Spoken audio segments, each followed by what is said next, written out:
Hello friends, welcome to my channel. நம்ம வந்து பார்த்திங்கன்னா ஆடி மாதம் அமாவாசை அன்னைக்கு பார்த்திங்கன்னா நம்ம வந்து கார்டனுக்கு தேவையான செடிகள் விதைகள்லாம் வந்து வாங்கிட்டு வந்து போட்டிருந்தோம். இப்போ வந்து பார்த்திங்கன்னா 3 வாரம் ஆயிடுச்சு. எந்த அளவுக்கு வளர்ந்துருக்கு அப்படிங்கிறத நம்ம பார்க்கலாம். கத்திரி செடி பாருங்கள்.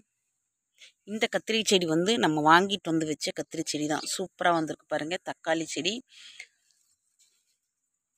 இடையில் வந்து பார்த்திங்கன்னா நம்ம புதினா சமையலுக்கு யூஸ் பண்ணிவிட்டு அந்த புதினாவும் கொஞ்சம் அப்படியே நட்டு வச்சுருக்கேன். அதுவும் வந்திருக்கு.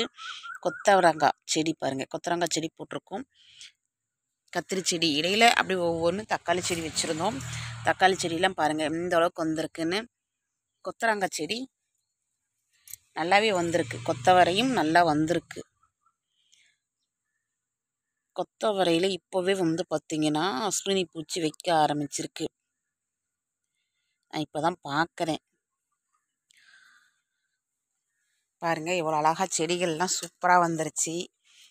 இந்த செடிகள் வந்து பார்த்திங்கன்னா நம்ம பீக்கங்காய் செடி வந்து பார்த்திங்கன்னா கொடி வந்து ஓட ஆரம்பிச்சிருக்கு. கொடி அதுக்காக வந்து பார்த்திங்கன்னா நம்ம வந்து மேக்ஸிமம் கிராமத்தில் வந்து இது மாதிரி தான் வந்து பார்த்திங்கன்னா குச்சி நட்டு வச்சுருவாங்க. இந்த குச்சியில் வந்து பாருங்கள் கிளையோடு இருக்கக்கூடிய ஏதாவது குச்சி கிடச்சிச்சின்னா இது மாதிரி நட்டு வச்சிட்டோம்னா அழகாக வந்து பார்த்திங்கன்னா கொடி இப்படி நல்லா அழகாக ஏறிடும். பாருங்கள் சூப்பராக நல்லா வந்து அதில் பின்னல் போட்டு வர ஆரம்பிச்சிருச்சு. ஏன் இந்த இடத்துல நாங்கள் அது மாதிரி பண்ணோம்னா, இந்த இடத்துல வந்து பார்த்திங்கன்னா சுரக்காய் செடியும் வச்சுருக்கோம், பீக்கங்காய் செடியும் இருக்குது. எல்லாத்துக்கும் சேர்த்து பார்த்திங்கன்னா இந்த குச்சி இருந்துச்சுன்னா நல்லா ஸ்ட்ராங்காக இருக்கும்னு சொல்லிட்டு இது நல்லா நட்டு வச்சுட்டு இதில் வந்து பார்த்திங்கன்னா ஏற்றி இட்டு வச்சாச்சு. இப்போ இது வந்து பார்த்திங்கன்னா எப்படின்னு ஒரு மேக்ஸிமம் இப்பயே பாருங்கள் குட்டி குட்டியாக மொக்கெலாம் வச்சுருக்கு. ஆனால் இந்த மொக்கு வந்து வருமா கொட்டுமா அப்படின்னு தெரியல. கணுக்கு இப்போ மொக்கே வச்சிருச்சு பாருங்கடா. மேக்ஸிமம் நமக்கு இன்னும் ஒரு 20 நாள் ஆச்சுன்னா ரிசல்ட் தெரிஞ்சிடும். எந்த அளவுக்கு வந்து காய் பிடிக்குது காய் வைக்குங்கிறது நமக்கு தெரிஞ்சிடும். இது ஃபுல்லாக வந்து பார்த்திங்கன்னா இந்த கொடி தான் படரும். நம்ம வந்து வாங்கி வச்ச சுரக்காய் செடி இது வந்து பார்த்திங்கன்னா பக்கெட்டில் போட்டிருக்கோம். சுரக்காய் செடி சூப்பராக வந்துருச்சு. இது கொஞ்சம் வேறு இடம் மாற்றி வைக்கணும்.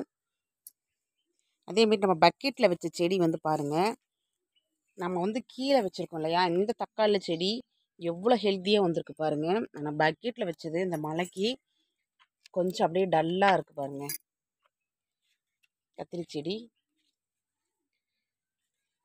மிளகாய் செடி இது கூட வந்து பார்த்திங்கன்னா தண்டுக்கீரையும் நல்லா ஃப்ரெஷ்ஷாக வந்துட்டுருக்கு.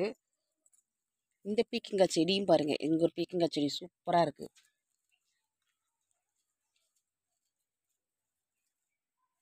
மூணு வாரத்தில் வந்து பார்த்திங்கன்னா செடிகள் வந்து இந்த அளவுக்கு வந்து வளர்ச்சி கொடுத்துருக்கு நமக்கு. அதுவும் நல்லாவே வந்து பார்த்திங்கன்னா இந்த பீக்கங்காய் செடியெலாம் சூப்பராகவே வளர்ந்து வந்து கொடி விட்டு நல்லா செடி பிடிச்சி ஏறுற அளவுக்கு வந்துருச்சு பாருங்கள். மழை வந்து வரும்போது பார்த்திங்கன்னா இந்த கொடிகள் ஐட்டம் வந்து பார்த்திங்கன்னா டக்கு டக்குன்னு அப்படியே சூப்பராக நல்லா வளர்ந்து வந்துடும். நம்ம வந்து பார்த்திங்கன்னா இது மேக்ஸிமம் நம்ம எதுக்காக ட்ரை பண்ணுறோம் அப்படின்னா, உரம் எதுவுமே போடாமல் நம்ம வந்து ஆர்கானிக்காக நம்ம வந்து எடுத்துக்கலாம் அப்படிங்கிறதுக்காக தான் இதை நாங்கள் இந்த வருஷம் ட்ரை பண்ணியிருக்கோம்.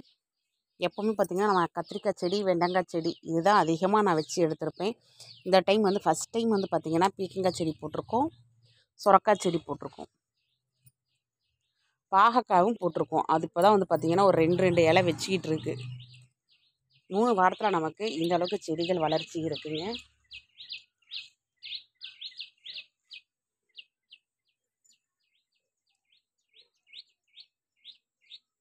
Thank you friends.